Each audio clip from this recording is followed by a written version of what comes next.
और लगे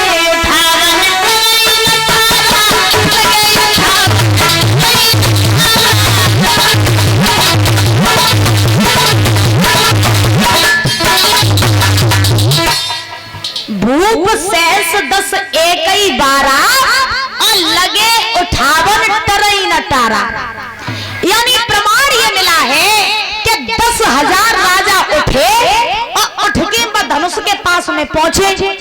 अब जितने हमारे बुजुर्ग बैठे हैं आप लोगों से हम कहना चाहेंगे, क्योंकि नए लोग तो सोरई मचाए रहे हमें पता है, हाँ, तो जितने बुजुर्ग बैठे हैं उनसे कहना है, कान खोल करके सुन लेना कि बाबा गोस्वामी तुलसीदास जी लिख रहे हैं कि भूप सहस 10 एकई 12 और लगे 58 टरई न टारा। यानी एक धनुष में 10,000 राजा लग गए धनुष उठाने को। अब परीक्षित महाराज प्रमाण दिमाग लगाओ कि 10,000 राजा और 10,000 राजन के दुद्ध हाथ, तो कितने हाथ हो गए?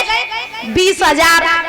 तो 20,000 जब हाथ हो गए, 20,000 भुजाएं हो गई, तो क्या धनुष इतना बड़ा था जो 20,000 भुजाएं धनुष में लग गई और धनुष उठाने लगे? इतना बड़ा धनुष था क्या?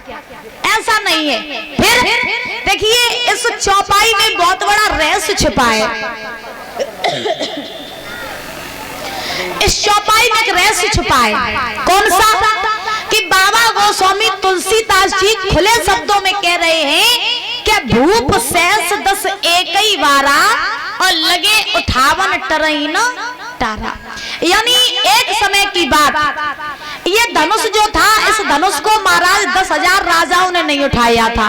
फिर प्रमाण ये है कि एक समय ये रावण जो था, ये महाराज शंकर जी से धनुष लेकर के चला।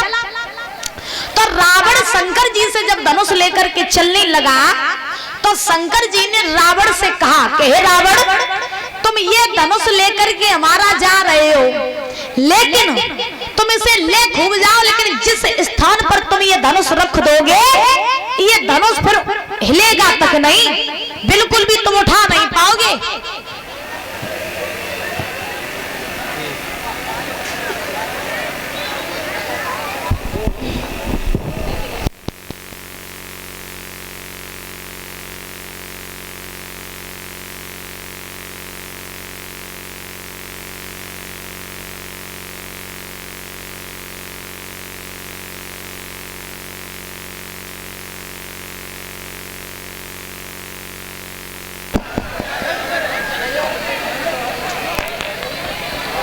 देखो गलत बात है, क्या बात है, ये क्या हो रहा है? बार बार कहना पड़ रहा है, अच्छा लगता है।